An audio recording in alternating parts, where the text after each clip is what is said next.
Hi, folks. I'm Wilson Lai, I'm Benjamin Yap. I'm Eli Sands. and you're listening to Deep Cut. Take it away, Mr. Sands. 10, 9, 8, 7, 6, 5, 4, 3, 2. 1 second, please. Please, Mr. Kennedy. Uh-oh. I don't wanna go. Please, Mr. Kennedy. Uh-oh. I don't wanna, don't shoot me off into outer space. I sweat when they put Outer me in the precious suit. Space. Bubble helmet, Outer flash, Gordon boots. space. I won't be remembered Outer as man of the space. century if I burn Outer up upon re-entry. space. Well, are you reading me loud and clear? Oh, Ben, 9, 8, 7, 6, 5, 4, 3, 2, deep cut. Wow, Eli, great job. Nice. We all did it. We pleased Mr. Kennedy. Welcome to Deep Cut and our first musical episode. On Deep Cut, we compare a director's most popular film with a personal favorite chosen by one of us. We also discussed that director's life in Korea to bring in context that helps us view their movies as they may want us to. Welcome to our second Coen Brothers episode. Woo! So last week, we started off by talking about the Coen popular pick, which was No Country for Old Men. So today, I decided to go first because I am the freshest Coen fan, which is a better way of what I was saying last week. I was a Coen noob, so I wanted to change it up. You're the freshest, meaning like you have the best fashion sense. You know? Oh, yes, of course, of course. And I asked Ben and Eli what Coen movie I might enjoy, and they gave me a really long list of different movies. Of every movie. They just gave you the filmography. Yeah. So then I guess I just had to pick myself, and because I really love musicals, and to my knowledge, we haven't really done a musical episode yet on this podcast, I went with 2013's Inside Llewyn Davis. And I personally think I made the right choice for myself because it is my favorite Coen Brothers movie. And honestly, maybe one of my favorite movies of the 2010s. So I watched this movie for the first time this week before our No Country for Old Men episode. And I was really, really blown away. I feel like whenever people talk about the Coen Brothers filmography, Inside Llewyn Davis is sort of a dark horse pick or like people just don't really talk about it. It's a very low-key movie that people don't talk about when it comes to like good Coen Brothers movies. But I really, really love this movie. I connected so deeply with Llewyn Davis as a character. I think it's a gorgeous looking movie. I think the plot structure is so interesting, and in my personal opinion, a really great reflection on like grief and how it's a never-ending cycle, and we can talk about that more later. Oscar Isaac is so great. All the musical scenes are genius. What did you guys think about this movie? I think it's one of their better character study type films. Talked a little bit about this in our No Country episode, which is that they kind of are really good at making archetypes and really quickly establishing a kind of character. But with Llewyn Davis, you have a very specific kind of person. It's not really just the character. They really go deep into how this guy ticks. He's not really the most pleasant person, but you do feel some connection to him and you do feel some empathy for him, despite the fact that he's kind of a cantankerous little bitch. Yeah, a little bit. He's a little bit. But that's kind of what is nice about the movie, that you do find alignment and you do find some sympathy for him, despite the fact that he can be very aloof and belligerent. But they craft a really nice balance of making you understand him as a character. And I think the bits about grief, which are really, really subtle and really embedded within narrative, within what is really a very thin narrative, but they help it really give it some weight. And it's one of their better films that have a character in the center. I have a pretty deep personal connection to Inside Llewyn Davis. I grew up listening to a lot of folk music, Pete Seeger and Phil Ochs in particular. And I love the ways in which Inside Llewyn Davis examines folk music, both for its structure and tendencies in its songs, and also it as a cultural phenomenon and its place in American history, as a cultural force and as a business, really importantly for this movie. Yeah, and I saw it right around the time when I was a burgeoning cinephile in the theaters, and I really quickly memorized the entire soundtrack and learned how to play it on the guitar. And I know all the lyrics by heart. Yeah, And watching, baby cinephile Eli. and watching this time, I was singing along.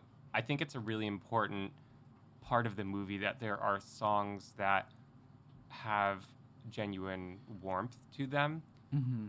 You know, Wilson, you said that you love musicals, and this is a musical. Like, that hit me this time around, that the songs are all scenes and serve story function and character function. Even with a repeated musical number, that's what you go. But that's, I mean, it's that repetition that happens a lot in folk music anyway, the return to the refrain, often at the end of a verse.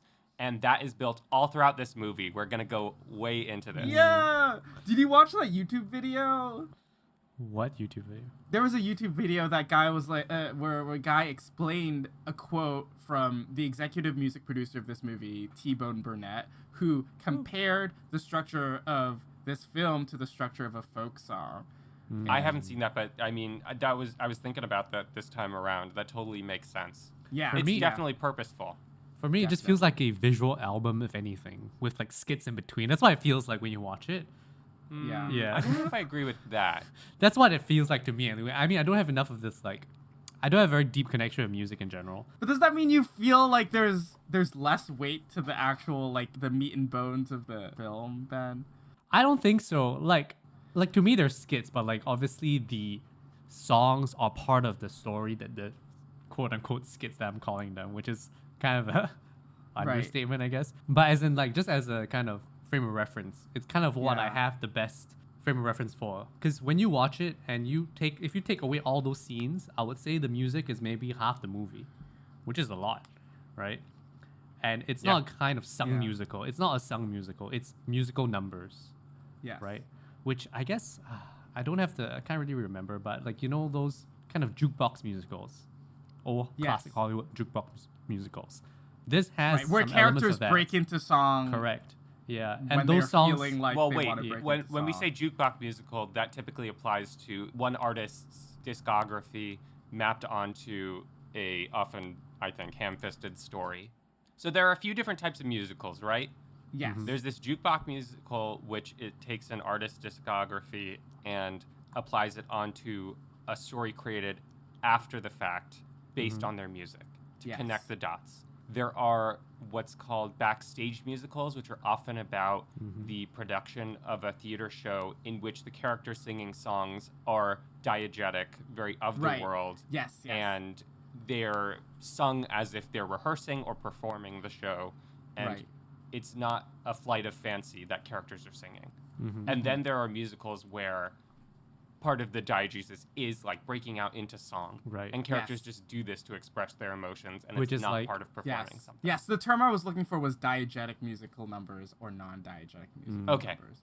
Which this movie, Inside Llewyn Davis, is full of diegetic musical numbers and no non-diegetic musical numbers. I guess it would be closest to that backstage musical. Yeah, it's close to a most backstage popular musical. in early Hollywood. Yes. I mean, I use the term jukebox musical because the term jukebox in itself sounds like I'm going to play a bunch of songs. But obviously, these songs are not picked randomly, not because they're hits. It's not that kind of movie. But I think the reason why it feels that way is just that it feels like the songs are built to create an emotional arc for the film. Not that they are ham-fisted skits, but you have these interludes where the so-called plot is happening. Right. You know? And then the music comes in. I mean, it's for me, just a frame of reference. It's not really a useful term, I guess, or useful kind of comparison. But I find it interesting because of the kinds of musicals you can think about. Like if you think about musicals where, like Singing in the Rain, for example, where the song contents directly relate to what is happening within the action of the story, right? Whereas the songs are very much thematically or emotionally connected, but not plot connected, you know? Yeah. Yeah. But I think that's a harder task to complete, right? because they need to sort of make it work with the story, but also make it work with the character at the Which same is why, time. like Eli was saying, jukebox musicals sometimes can feel a bit more ham-fisted and kind of clobbered Yes. together, right? Yeah. Because they're trying to do that thing where they're trying to make popular music, just kind of like different kinds of songs, just put them together. And the plot is very much just thin threads to put things together. Not that this is.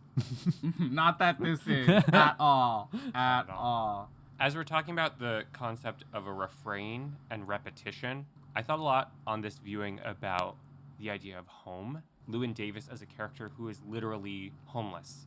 He does not have a physical space to return to that's his own, and he doesn't have a sort of core grounding, I think, in his soul. And he's kind of a hard character to read because of that.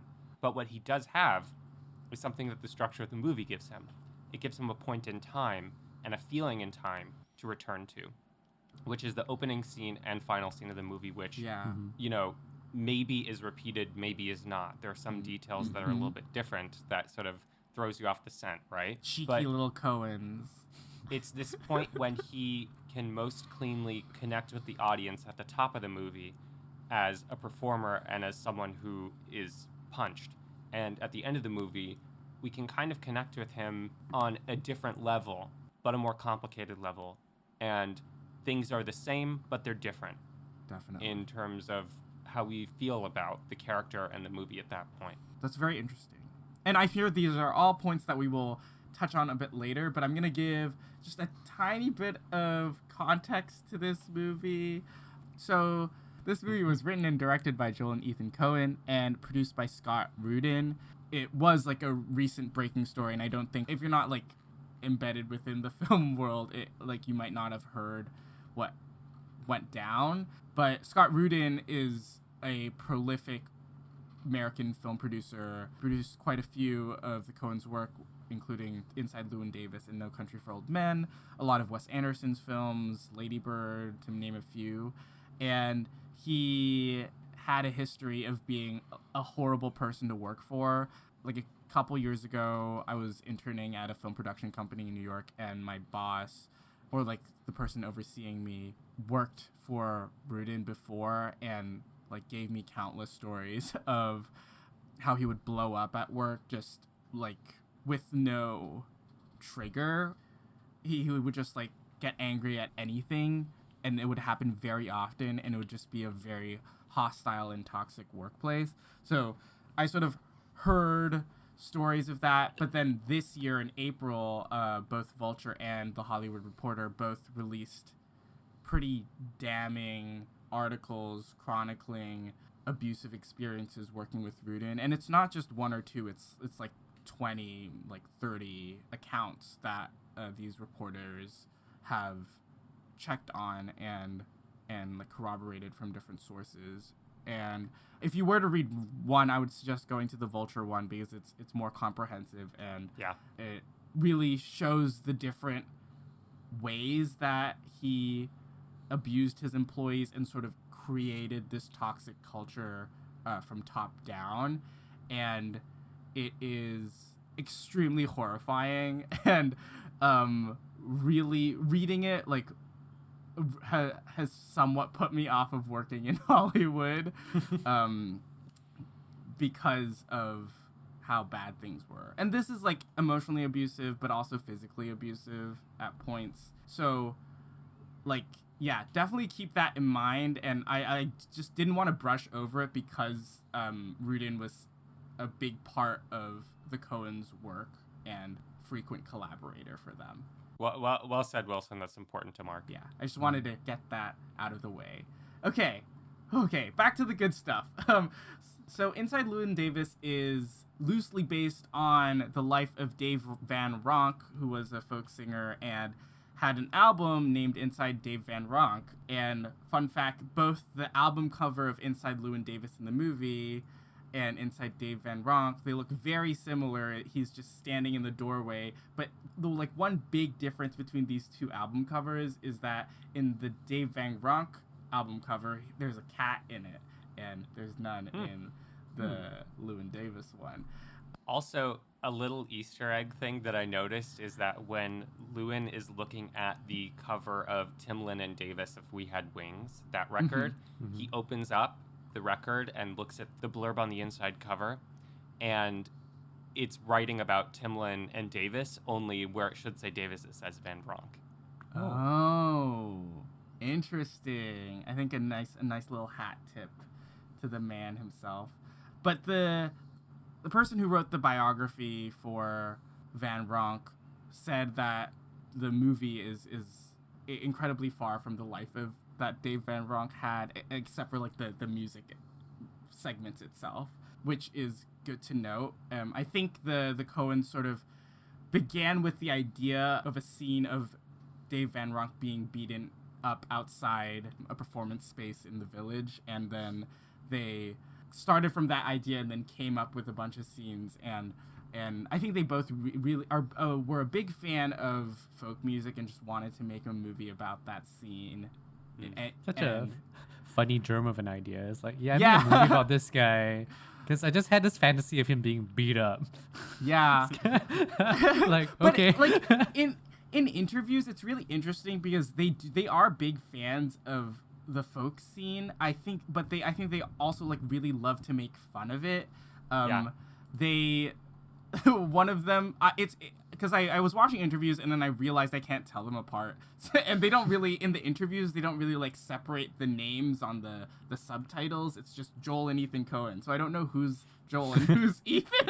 I can tell the difference. Not to brag. But one of them said a lot of people would go into watching Inside Llewyn Davis thinking that it's parodying folk music, but it is actually impossible to parody folk music because it's already so funny in itself, which I think is pretty hilarious. So sincere. It's so sincere. Yeah. But another thing that they said is that they wanted to make a film at the point where folk music was sort of dying. So that's why they said it in 61. I think a really big thing to note is the music of this movie, which I learned today was all recorded live on set. So they had a week before production where they like pre-recorded songs, and they sort of just treated that as a rehearsal. But Oscar Isaac, Justin Timberlake, Carey Mulligan, Adam Driver, and some other performers all performed their music live. And the only exception to that was the Odd Triangle, which was lip-synced with Timberlake singing bass. Quick sidebar. Yes. That song rules. It slaps so hard. Wait, which one is that one? A hungry feeling came o'er me stealing, and the mice were squealing in my prison cell. Oh, I can imagine like 13-year-old you like in the cinema like rocking out to the folk song. That's pretty much what happened. That's really great. Along with T-Bone Burnett, they brought in big names like Marcus Mumford and Mumford & Sons and Chris Thile and the Punch Brothers. They all worked on this movie, and they're like the modern kind of bluegrass folk, a little bit poppy equivalent of what was happening in the 60s and 50s. Yeah, and Marcus Mumford actually voiced Mike. That's right. Llewyn Davis's old partner who passed away before the events of the movie started. But I think it was really impressive that they all recorded their vocals live. I think that also makes sense because compared to other musicals, I think the musical numbers in Inside Llewyn Davis are pretty, like, shot pretty barely, or in a bare sense, where there's not too much coverage and there's not too much cutting, and it makes sense because they just wanted to get those performances probably like by verse or something like that. I watched earlier this year. I was sort of in a YouTube binge and got into this YouTuber who makes videos about like music in movies or just music in general, but a lot of about music in movies, and made a video about how Les Mis was so horrible because they set out to record live vocals on set, and they needed to like sound blanket everywhere, and it just like made everything such a mess. But I am glad that this was a massive feat for the sound team on Inside Llewyn Davis, because they really pulled it off. And Oscar Isaac is an incredible singer. That's what I came away from this film thinking. I mean, with this one, it's much easier for them to get live sound because most of the singing is performing, which is a bit more of a controlled scenario compared to Les Mis, which I have not seen, but seems like there's a lot more movement and kind of crazier set pieces where they are singing throughout. Like, how do you do singing when you also have other things going on in the background? That's quite messy. Yeah, whereas this one, the most messy sequence of singing is probably when he's singing in the car. Which I was like, because I read that note about it being recorded live, and I was like, yeah, this is pretty clean. Well, okay, so whoop, whoop, whoop, skip left side corner, skip left side corner. So if you didn't listen to our last episode on No Country, Skip Levsey is the supervising sound editor who works very frequently with the Coens. In the music performance scenes, it sounds like the goal was just to get out of the way of the music and really bolster it with the ambient sound. You know, if he's performing in the gaslight, there are cafe sounds underneath, but not too much else, and to really support the music. But it sounds like the car sequence, the road trip, was one of the harder passages to edit because it's a lot of the same sort of, you know, cars whooshing past or just conversation and performing in the car. And it sounds like that sequence took a couple of months of... What? For sound editing? Yeah. Or just editing? Just to sound edit that sequence. And Levsey says, quote, "Our stuff is subtle but effective," end quote. The only passage of non-diegetic music that I caught in the movie is when Johnny Five is being arrested and Llewyn is bottoming out on this road trip and figuring out what to do next. There's a little kind of quiet drone that blends in with the traffic. Yeah. It's this subtle stuff that Levsey does while keeping the sound pretty naturalistic that just changes the temperature slightly. Awesome. Thank you for this episode's Skip Levsey corner. I'm looking forward to the next The next one. We love you, Skip. We love you, Skip. I feel like I'm learning so much about sound editing from you, Eli. None of the professors that we had ever focused on sound editing at all. Like, even in our production classes. Oh, okay. Michael Slowick, Professor Slowick. Oh, that's true. I took true. his history of film sound class, which I loved, and kind of changed how I watch movies. Oh, that's incredible. That should have been a class that I took. You listen to movies. Ooh. Wait, I want to talk about this sequence. This middle road trip section. Yeah. So in the middle of the film, Llewyn Davis was offered a trip to Chicago and just thinks that he has nothing left to do in New York and goes on this road trip to Chicago where a bunch of shit happens. John Goodman's in the car with him, the snoring trumpeter. It's a weird segment, and I kind of forgot it was there when I rewatched it, and I was like, "Oh, this happens." Yeah, but it really works because it's such an episodic movie that you can really just split up the movie into different segments that are glued together by these musical numbers, and it works as a cohesive whole. If you sort of track the movie in terms of Llewyn Davis's emotional well-being, I think it makes sense for it to be there in the middle to show him at another low. I feel like the lows just keep on getting lower in this movie. I'm really interested in what that passage adds to the movie. It is about a quarter of the runtime of the movie, I'd say. Quite a lot, It's a significant amount. And also, it's when we learn the important piece of backstory for Llewyn Davis, which is that his musical partner, Mike Timlin, committed suicide. And that's why Llewyn performs on his own now. It's the missing piece in his life. It's what, in screenwriting, you might call the story ghost. It's the thing that has hurt him in the past that he can't really get over and, you know, is definitely not the source of his curmudgeonly ways, but it doesn't help, right? And I think it's really interesting that we learn this in this passage of the road trip because Roland Turner, John Goodman's character, this mean-spirited jazz musician is so not the person for Llewyn to confide in. Like, there's nothing that Llewyn can do right. And It's like the just worst place for him to tell you this information. There's no one. It really is. Like, we talk about repetition. This isn't a space. A road trip does not repeat itself unless you're doing a return journey back. But at least in this segment, you don't come back to the road trip because these characters, you don't come back to them. And so it's this very singular episode that is right in the middle of the film. And there's nothing to really kind of pair it with. You only find out about this, like about his partner's suicide once. And you hear about his death in other segments, but then this is like the moment in the middle. Yeah. It's a very weird Coen-esque detour in the script, right? But do you think that, like, because the point, or one of the reasons that he wants to go to Chicago is to audition for Bud Grossman, who is managing this bar or like performance space. Another real folk musician performance space called the Gate of Horn in Chicago, though that location exterior is from New York.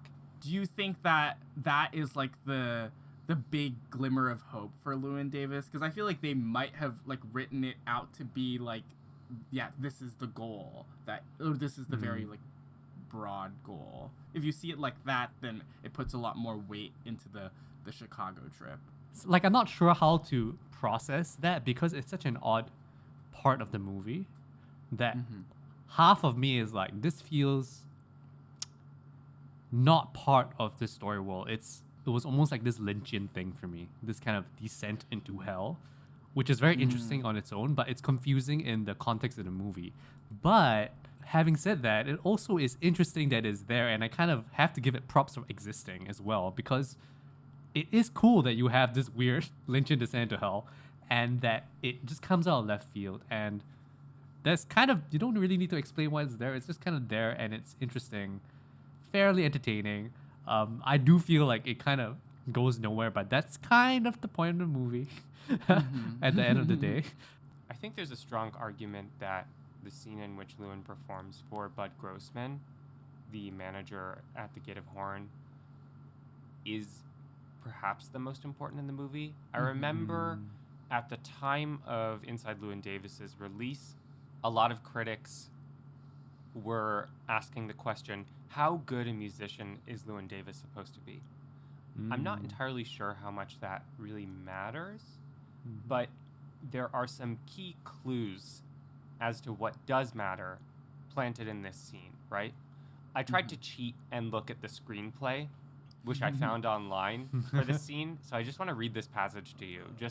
I was like, does this tell me anything about like how we're supposed to feel about Llewyn? Okay. So it says, quote, on stage, guitar in one hand, Llewyn swings a chair into place with the other. He sits, puts the guitar on his knee. Bud Grossman sits near the front of the mostly dark house. Llewyn looks at him, looks at the guitar, a beat. Llewyn says, okay. Then he plays, he finishes the song. He looks at Bud Grossman. Bud Grossman has yet to show any reaction to anything. A good beat, then Bud Grossman says, I don't see a lot of money here. Llewyn keeps eye contact and does not display emotion either. End quote. So it doesn't really have much lead, but I think by not telling us how good Llewyn is, again, the Coens are trying to draw our attention to other things. It's a lot about if Llewyn can really connect to people. It's about his relationships, right? So Grossman, of course, recommends, not knowing that Mike has committed suicide, that Llewyn reunite with him, which is ironic and tragic, knowing what we know about Mike. Another thing that Bud Grossman says is, when talking about Troy, another folk musician, is that he really connects with people, implying that Llewyn does not or has trouble with that. And I think that the reason for this movie being episodic, to me, is that it is a tour of Llewyn's relationships. And all the people who, as my partner said when we watched it together, give him grace, he leans on them and he takes advantage of them. And the people who he shouldn't really trust or bother with, like Roland Turner, the jazz musician played by John Goodman, he confides in emotionally. The world is a combination of putting things onto Llewyn from the outside and Llewyn kind of mucking things up with his own behavior. And it's just this strange sort of spiral and a cycle. And again, the end of the movie just returns him home to repeat things, maybe doing one or two things differently. The cat doesn't get out of the Gorfine's apartment this time, but there is both, I think, a tragedy in the repetition and a comfort. And to me, the Chicago scene and going to see Bud Grossman helps put some frame and lens onto the whole movie to help read it in that way. I like what you're saying about how he confides in people who don't care about him, and he takes advantage of people who do care about him. And I think as a character, what's interesting, and I think this gets into why this is a musical, right, is that he does not like to show emotion to other people. And the only time he does show emotion is actually through the music itself. It's almost as if the folk music is the crutch for him to have an emotional connection with anyone. In the first and last scenes when he's talking to the crowd after performing, that's when he's most comfortable. But that's when he's most charming. And he kind of uses that as a crutch. And I think that is why we don't get many scenes of him being open with other people, because those scenes that we do get are actually the musical scenes. But those are embedded, they're embedded in the music. Right. You know? If you really think about it, he's a person who thinks he's being open, but he's not. He's hiding behind the music. He's hiding behind music. He's using that as emotional release when he's not releasing the emotion anywhere. He's not getting on anything. Right. Which is why it's sort of tragic that he chooses The Death of Queen Jane as the song to perform for Bud Grossman. It's expressing a truth, an authentic truth about his mood, but it's such a dour song, and it doesn't allow him to connect with Bud in this moment where he really needs to be charismatic in a way that he kind of can't be. But do you guys think that in this world, with a certain talent comes success? Because I was like, oh, I think that, like, as talented as you are, maybe it's just not the right time. And it doesn't have to be, like, how you connect with the audience. I think it's, like, sort of this thing that he keeps on chasing. It's, like, sort of like you hold a treat out for a dog, and he keeps on chasing it throughout the movie. And then you just sort of see him get tired of it and not feel interested anymore. And I think that, like, the whole industry, like, beat down on him is tragic, but also, like, sort of funny in a way. It's sort of like a comedy of like resilience. You like keep on seeing him get back up again and try and then get beaten down. I think this gets to the question of why folk music as the genre and scene and cultural force. A running theme in this movie that I noticed on this time around is the idea of authenticity, which folk musicians, according to Llewyn's judgment, pass the test of doing music for the right reasons. Even though I think Llewyn sort of shifts the goalpost based on his mood and how much he likes a person. So Jim and Jean are two careerists, and Al Cody is inauthentic because he changed his name from Arthur Milgram and he put on a cowboy hat. And Troy is a soldier, so he's got to be this to Llewyn. And then when an actual legitimate from Arkansas folk musician performs, Llewyn harasses her from the audience. It again ties back to Llewyn's relationships and if the music can really connect people or if it's kind of more cold as a business venture. And I think that's sort of the question that the Coens are enjoying interrogating through this movie about the place of folk music in American history. There was a whole, there's a YouTube clip that is a conversation between Guillermo del Toro and the Coens about this movie, and they just, the first thing that del Toro brings up is that scene that you were talking about, and the Coens put it like this, they said, when the real thing appears, Llewyn Davis attacks it, and they're sort of trying to, through this, they're trying to examine what is actually authentic in terms of music, and what the industry itself was concerning itself with at that time, which was far from authentic. What is a valid mode of expression and connection with other people as a musician? Which again is why the first and last scene are so interesting. At the top, we can just engage with Llewyn as a musician, as an artist, and enjoy his performance. And in the end, we see him as a fuller, more complicated person, and it kind of begs the question, is it the same experience or is it different? And I don't know. I find myself a little emotionally confused, not in a bad way, but properly kind of feeling a torsion between feeling comfort at returning to this song that we were able to experience cleanly at the top of the movie and uncomfortable with everything we've learned about Llewyn. It goes back to the quote that I was alluding to at the beginning of the podcast from T-Bone Burnett, who is the exec music producer on the film, and he compared the film to a folk song. And he says it starts out in the first verse, and you hear about this incident, which in the film, the incident being Llewyn Davis performing and then getting punched at the back of the gaslight. And then the second verse, which is sort of the middle chunk of the movie, is a whole new story where he does his own thing and you sort of like get to know him a little more. And then at the end of the folk song, you get back to where you were at the very beginning. And then now you just know a lot more. So you yourself, as a listener of the song or a viewer of the movie, are able to make your own connections, emotional connections, and decisions about the character.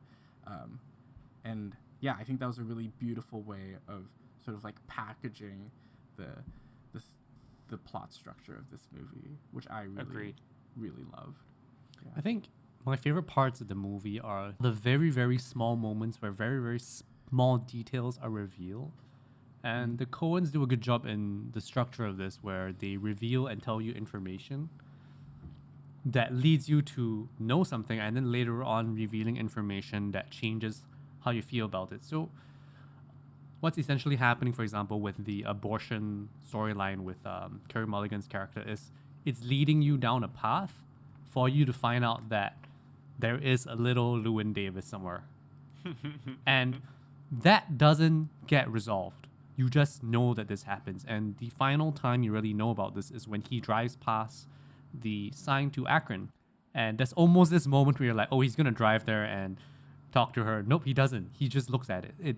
It doesn't go anywhere. And those are the moments I like about this film, because it creates loose ends. Almost purposefully, so that you feel that he's adrift and that there are these things that he doesn't know what to do with and doesn't know where to go with. And you kind of follow him on this journey as he gets more and more adrift. And same with the story behind his singing partner. So I think these little moments really, it's like they're barely plots. They're like very small B plots that they've embedded in them. They remind me a little bit of a Koreeda film.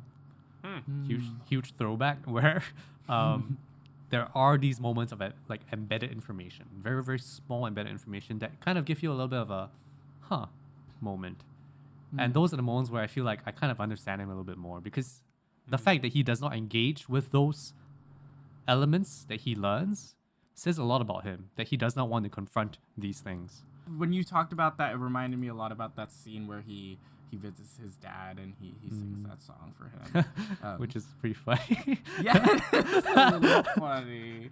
But also a little sad, right? I don't know. I find it sad. It's sad, but I love a good poop joke. So bad. They have a few other poop jokes in their filmography. This is just one of them. But again, that's another moment where it seems like Llewyn is connecting through his music to his father. And then it turns out to be, well, I mean, I guess you can interpret it either way. Is he really connecting and also just a poop happened? Or is it just a poop face that's happening? I don't think... Open to interpretation. It was the only response that he wanted to have to the song. At least my reading is that it's just a coincidence that it happens, right? Yeah. It's not like he responded with that. It just he but I mean, that's why it's funny funny. If that happened. It's why random farts are funny. Inside Llewyn Davis. Oh. Oh, Yeah. jeez. While we're comparing Inside Llewyn Davis to other movies, one thing that we talked about last episode was that any Coen Brothers movie, you can pull parallels from their other works, but their other works are distinct enough. Before watching Inside Llewyn Davis, I watched The Man Who Wasn't There for the first time. Really liked it, by the way. Good movie. I like it. Always love a surprise Gandolfini. And Ooh. I was thinking a lot about the similarities between Billy Bob Thornton's main character, Ed, and Llewyn Davis. And I think that Ed in The Man Who Wasn't There is a character who wears or tries on apathy, but turns out to deeply care, or he realizes how much he cares, and he bears the weight of unhappiness stoically until he takes it out on the wrong targets. I think those two things are a little in common with Llewyn Davis's positioning in his own movie, and there are similar questions about, is Ed the victim of the circumstances of his world, or is he an actor of wrong in his world? As character studies, I think they're positioned in some rhyming ways that are interesting. I'm trying to think if there were other... Like, Man Who Wasn't There is one of those other Coen films that feel like a deep dive into a character's psyche. Yeah. And much more noir, like classic noirish way with voiceover and stuff. I'm sure there are others. I feel like There's another Can't think of any. movie, which one of the few Coen Brothers movies that I've seen that when I was watching Inside Llewyn Davis, I was like, oh no, there is another Coen Brothers musical that I've seen, and it is Oh Brother, Where Art Thou? With Oh, yeah.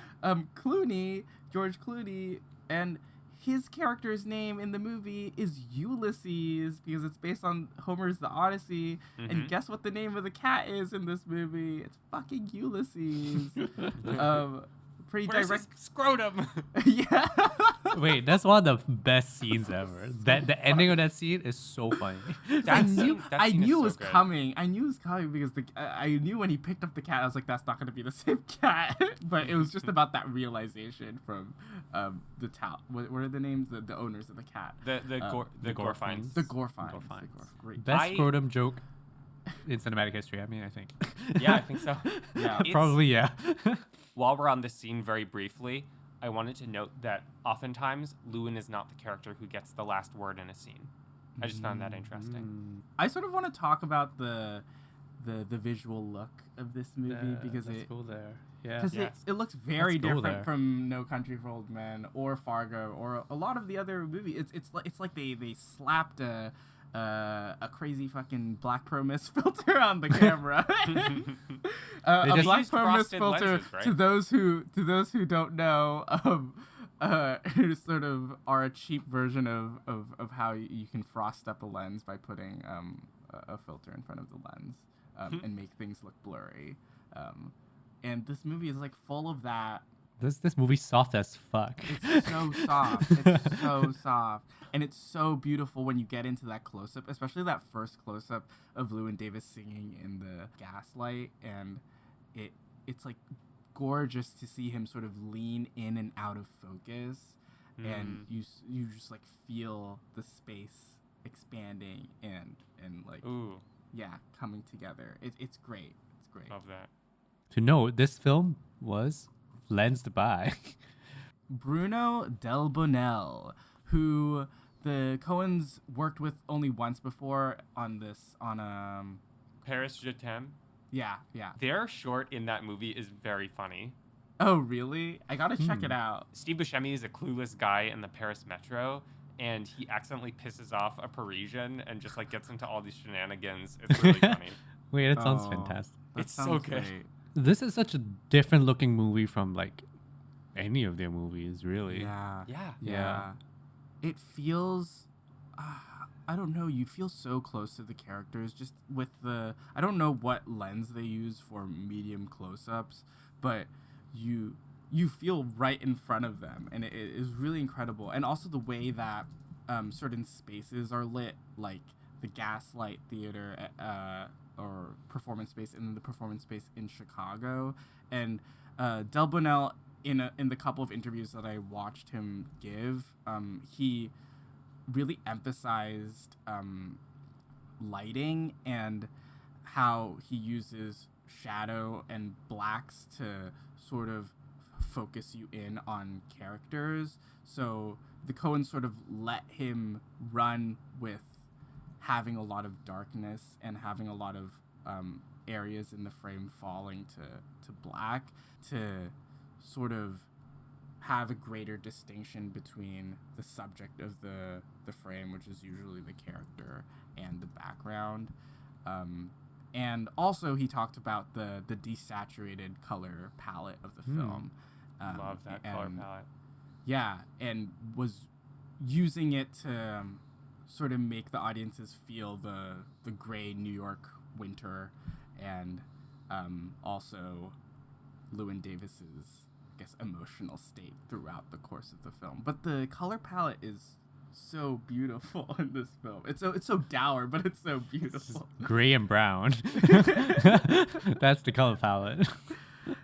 Wilson, do you know if Del Bunnell frosted the lenses? Because the light has such a hazy, almost like an old Hollywood close-up on a leading actress kind of look. Yeah. I cannot confirm or deny, but I can have a pretty educated guess that he did.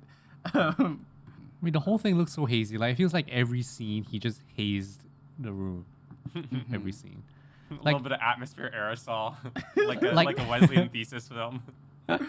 No, This I'm episode was sure brought to you by industrial hazer, you know, or like. yeah. But it's almost like even the hard surfaces feel soft, like they're fuzzy. Everything just feels like it has a little fuzz on it. Yeah. Which also honestly inflects this movie's relationship to history, right? There's, to me, the frosting of the lenses or whatever makes the light look hazy is a little bit of a wink, in the same way that they're kind of cheekily nudging folk music. It's a historically set drama that specifically wants to comment on a trend in American cultural history. And the lenses are the least kind of grounded or realistic technical part of the movie to me, because everything else looks and sounds pretty down to earth. That's an interesting point, because we talk about the dourness of the New York winter, but then you don't feel that grime. Yes. I don't know whether that's a knock for it, like knock on it, because it's almost a fairy tale like imagination of the past.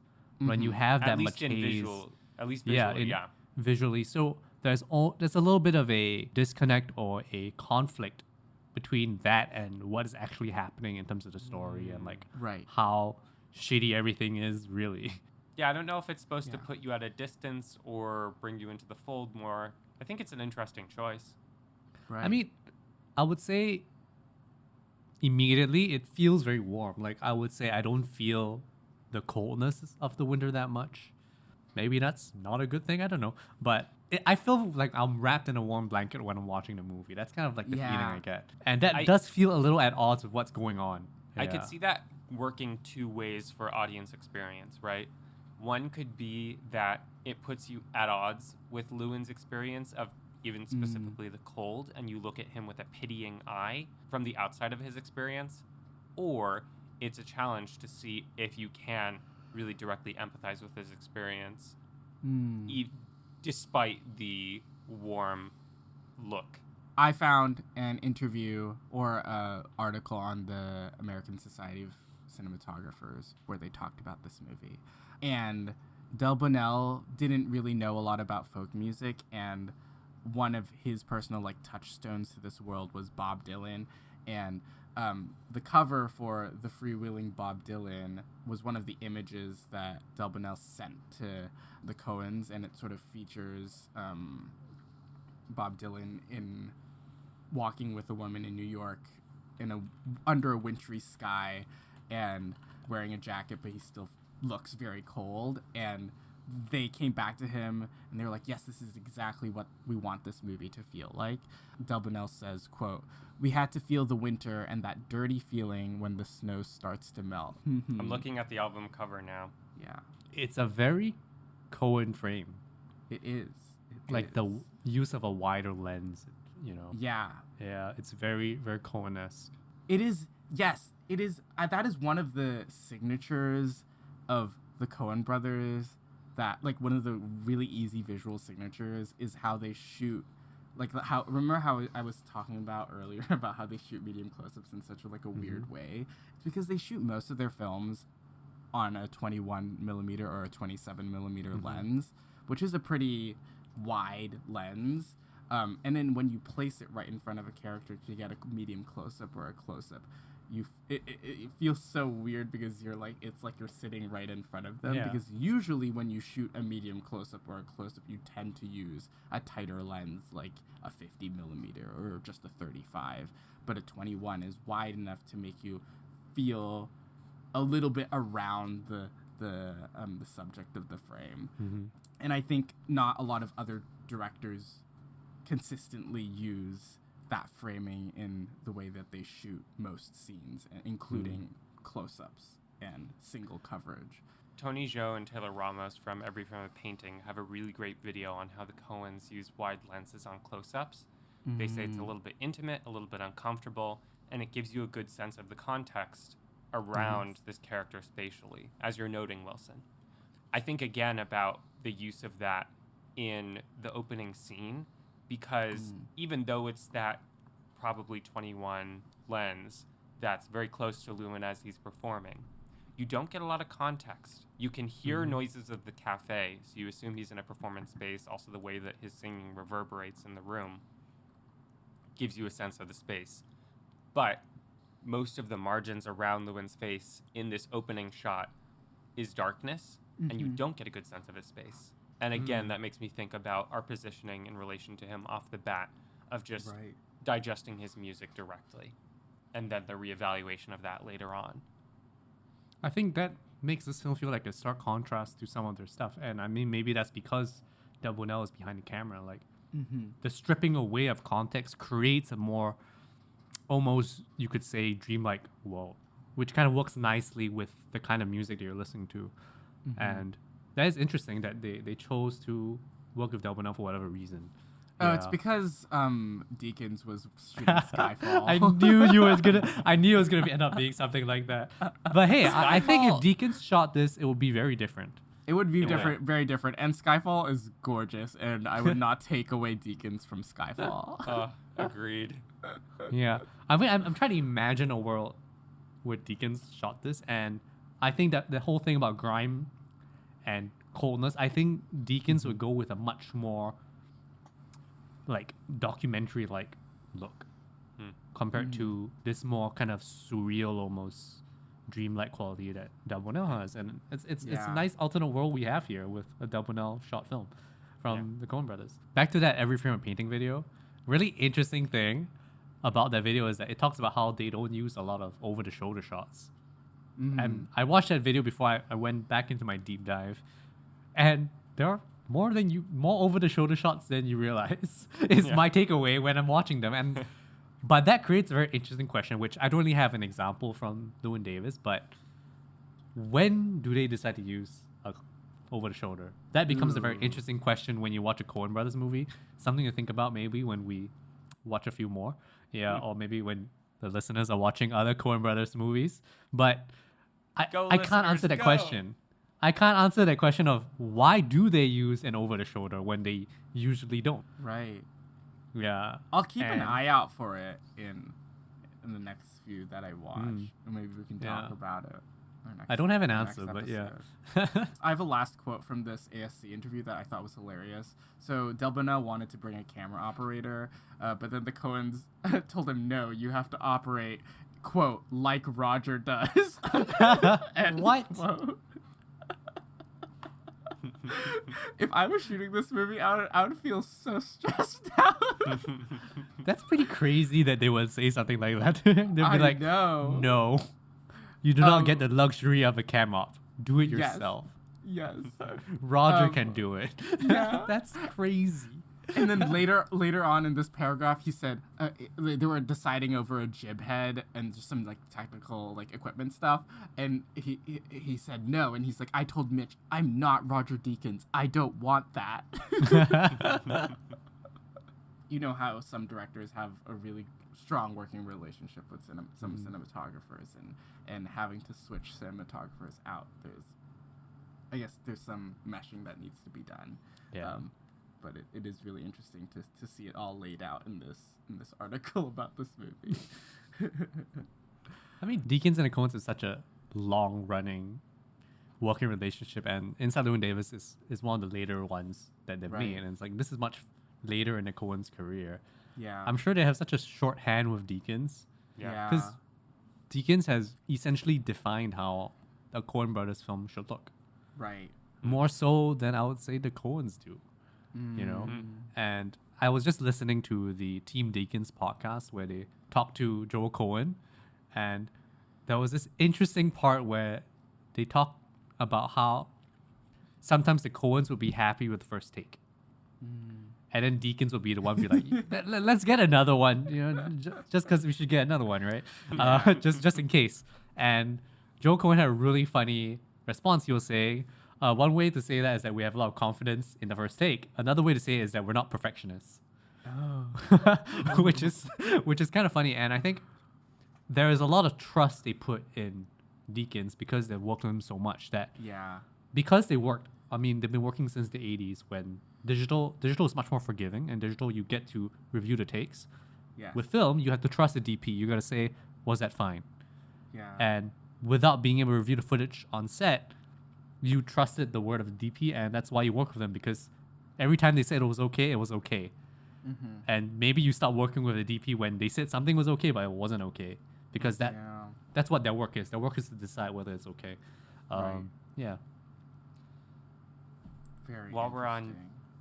I just took a look at some information about Joel Coen's upcoming Macbeth adaptation, Oh, yeah. which I am so excited That Ethan for. is not involved in. Yeah. Is it the first film that they're not doing together? Yeah, I think so. Whoa. But It's sort of like Llewyn Davis when Oh. when Mike passed Okay, on, okay. Mike killed himself. Touch wood. Touch wood. the cinematographer is going to be Bruno Delbonnel. So I'm curious to see how the relationship is going to change and if the movie's going to look different. Interesting. I really can't wait. I really like Delbonnel's work in this film. I think it's a very, very pretty movie. The film starts with Macbeth doing a folk song. As a final topic, I wanted to throw out there something I was noticing and thinking about on this viewing, which is that there are a lot of ways of saying goodbye in this movie that mostly happen in music. So there's this song that Mike and Llewyn used to sing called Fare Thee Well, which Lillian sings along with at the Gorfines dinner party, and Llewyn reacts harshly to that. And then finally Llewyn sings again at the end.